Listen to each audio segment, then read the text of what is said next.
I'm Danny702 and welcome to Las Vegas.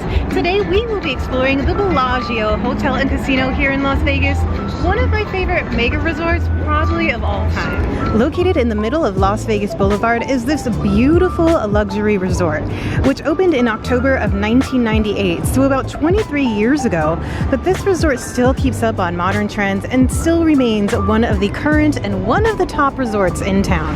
The main hotel tower is huge and the facade of the resort is an icon here in Las Vegas. I feel like your Vegas vacation would not be complete without making a stop at the Bellagio Fountains, or the Fountains of Bellagio. This is a free musical fountain show right in front of the Bellagio on an 8.5-acre lake. This show is choreographed to the songs that play, which alternates throughout the day. The water can shoot as high as 460 feet into the air, which is such a fascinating sight to see. The fountains are also one of the most photographed places in the US, which you can see why. It is absolutely beautiful. Let's get out of this heat, head inside, check out some of the offerings that you might expect if you're coming here to the Bellagio. Walking up from the strip, you will pass the fountains and walk past the valet, which starts to set you up for what's inside. The resort gets its inspiration and theme from Bellagio, Italy. And walking into the lobby, you'll get more of that elegant and charming vibe. This is the front desk where you would check into the resort. Look up and you'll see a large glass art piece above the lobby, which is known as Flowers of Como. Steve Wynn, who was the original owner of this resort, hired an artist to create a piece for the resort, and they decided on this after Wynn went to the artist's home and saw something very similar in the bottom of his pool, and he said he wanted that, but basically on the ceiling of the resort. It is so colorful and just another one of the great photo spots around this property. This sculpture is 65 feet long and it weighs over 40,000 pounds. I did read that it's the world's largest glass sculpture. And from the lobby, there's two ways to go. So we can go straight into the atrium, but I think we're gonna go right first, head into the casino. And as mentioned earlier, the Bellagio was dreamed up by Steve Wynn, but it's currently operated by MGM Resorts. It's located on 77 acres of land, and it sits on a property that used to be owned by the Dunes. There's close to 4,000 hotel rooms, and the casino floor takes up 156,000 square feet. There are quite a few restaurants on site, which most are very upscale that I have never been to. I would love to at some point dine at one of the restaurants that have the outdoor patio alongside of the fountains though. This resort in general has been high on my bucket list for stays for many years. Then once you pass the gaming floor, you'll come across a high-end shopping area with stores such as Gucci, Armani, Tiffany & Co.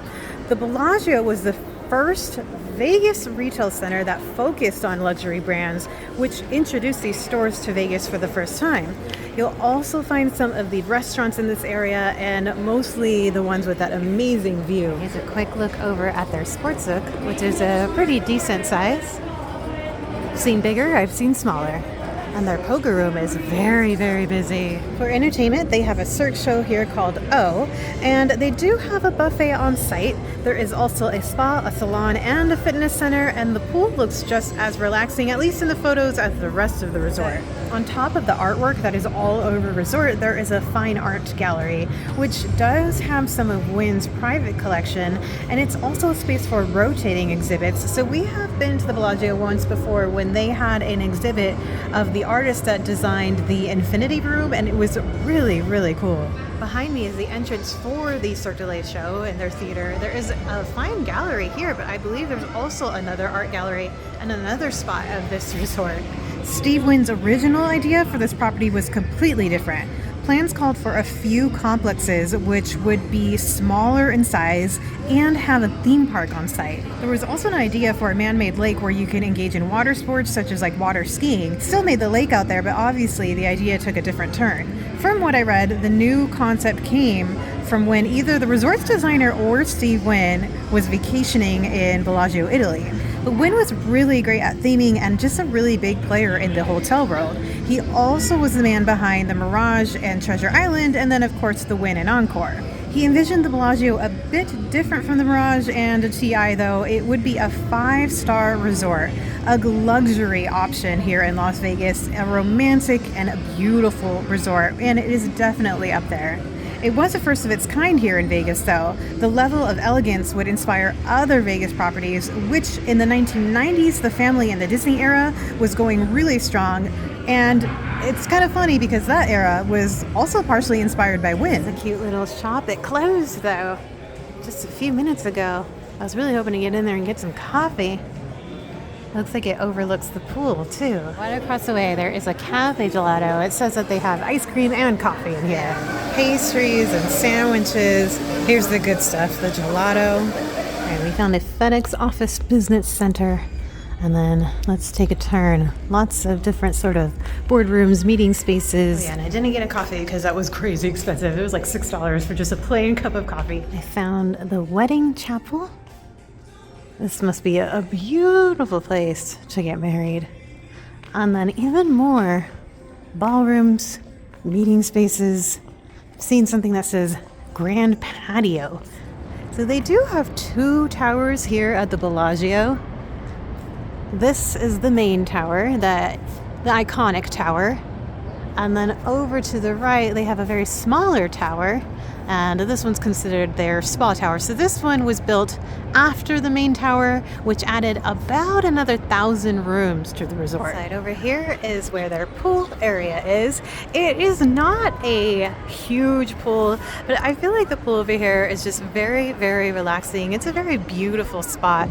I mean, just look at the surrounding, lots of trees. I believe a lot of these trees too are still original from when the dunes used to be here. There's also a lot of cabanas out here, and then they have a outdoor pool cafe, which just looks just very lovely. And there's also a couple pools, I believe 3. So that wasn't the only one. There's one straight ahead, and I believe another one behind it, and then also a spa, which doesn't get much use in the summer. Now yet for another popular attraction here in the Bellagio, the Conservatory and the Botanical Gardens, or the Atrium. This is a free attraction and it's located right by the lobby, and it's a very, very popular spot to visit in Vegas. This space changes every season, and also for Chinese New Year, so 5 times a year it'll change. This is my favorite spot in Las Vegas during the holidays because they go all out for their Christmas display. But honestly, no matter what season it is, it's a beautiful spot to come and check out. Most of the displays are made from real plants, flowers, and other organic items, and it smells amazing in here. This is always so very colorful, and the music is always soft and just inviting, like sounds like running water. It's so relaxing in the center of such a busy city. Though, be prepared for these crowds. This thing looks straight out of either Endor or Kashyyyk. The projections behind this like really colorful jungle reminds me of the Animal Kingdom ride in Pandora, Navi's River Journey. This is really, really cool. You gotta come by at least once every season. It's very cool to see. Right now they're doing this Wild West quest at the MGM properties, where if you scan a QR code, eventually you can probably, maybe, probably not, win something. Not working? I've done a few videos, maybe 2 videos here during the Christmas season. I can't wait to come back and see it. Orlando goes all out for Christmas. I'm definitely going to miss Christmas time in Orlando, but I'm pretty excited about being able to see what the Bellagio display will look like in 2022. This restaurant, I believe pronounced Siddells, is probably high on my bucket list here at the Bellagio because it's going to be more affordable than any of the other ones here on property. But it is such a cute restaurant. It is so cute. Reminds me of something that would be on Disney property. I love, love, love the pastel colors. And I hear they have a really fantastic brunch. Since a lot of the things on their breakfast menu is looking like it's going to be around the $20 to $25, they also have a lunch menu. Sandwiches range about $18. And now we are over by a Bellagio pastry shop, and they have the world's largest chocolate fountain. Oh man, I must be hungry because this looks really good right now. Look at all the goodies. Vanilla eclair, a lemon tart. That sounds really good right now. So I've seen maybe 3 or 4 spots where they have quick bites like this around Bellagio, which I really think is good to know since a lot of the restaurants are pretty darn pricey. There is a tram, a free tram from the Bellagio that takes you over to the Aria and the crystal shops and then over to Park MGM. So if you're like me and can't afford any food over here at the Bellagio, you can hop onto the tram and make your way over towards the Park MGM. Across from Park MGM is New York, New York.